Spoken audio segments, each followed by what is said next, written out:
few months ago, I bought myself this bike for my daily commutes. I got it second-hand for just 270 euros, and it's electric as well, which is perfect. All it needs is some cargo hauling capability. So I got myself this cheap basket, and it fell apart in like 2 weeks. So that's why I made this. Now it might be a bit of an overkill, especially if you've seen the thumbnail, because it extends, and I mean it extends so much. Look at it. To test it out, I took it out to get some groceries, actually a week's worth of groceries, and I even made an impulse purchase. I got myself a welder, it was 50% off.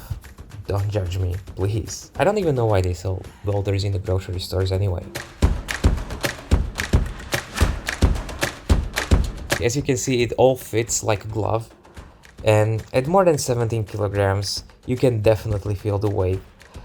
Though the basket didn't seem to struggle at all, and even with the extra width, the doorways were no problem for me at all. I'm super happy with how it turned out, especially considering it's made mostly out of trash. Majority of the wood are old bed slats, which is the part that holds the mattress. They are already the perfect width and thickness. They have rounded edges and nice finish. So it was really just a matter of cutting them to size. I used the original basket as the template because it was already a great size and shape that I wanted. The sides were super simple to make as they don't have any moving parts. And the extending was achieved with these drawer slides, which I also got from some old furniture that I was throwing away. You can see me here yapping about how I'm going to build the base with the moving components. But I just noticed that there is a Fartex bag in the background. I mean, who names their company? Anyway, it works like this, just slides kind of. I also wanted the basket to be easily removable, so I got some hooks and clasps, and taking it on and off is really simple and fast as well. When working on it, I didn't have my 3D printer working, so most of these parts are made from cut-offs of aluminum profiles or wood. No custom parts. So basically all I needed was just a drill, bandsaw and some files.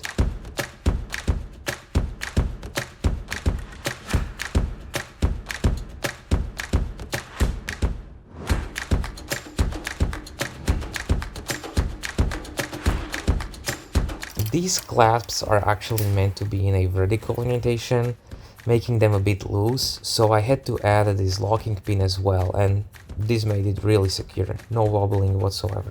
Another cool feature that I added was joining the two halves together, meaning that when I pull on one side, the other one will be pushed out. This means that the basket is basically always symmetrical, always in the center. I achieved this by tying the two halves together with a string. You can see that by wrapping a string around this pulley, I can change a pulling force into a pushing force. And if I do the same for the other direction, well, now they are locked in and they move simultaneously. Then it was just a matter of adding a thumb screw so that I can lock it in at any width.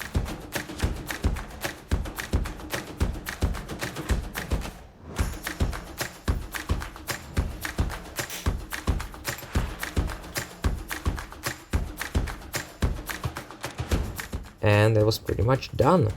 The last thing to do on this basket was the back and front boards. And I wouldn't even mention these, but they were a bit loose and floppy as they were only connected on one point. So I had to create this bracket that connects them all together, but they were still sagging at the bottom when you would push on the top. So I would create this support on the bottom that they could lean on, and this made them super rigid, even when fully extended. And it was a similar story on the back, except I used a cross brace instead of bottom support, but it was pretty much the same. I'll still have to put some finish on it to sustain the weather, and I'll also have to add some hooks for the bungee cord, but for now it works great. I'll report back in 5 years if it held up or if it fell apart.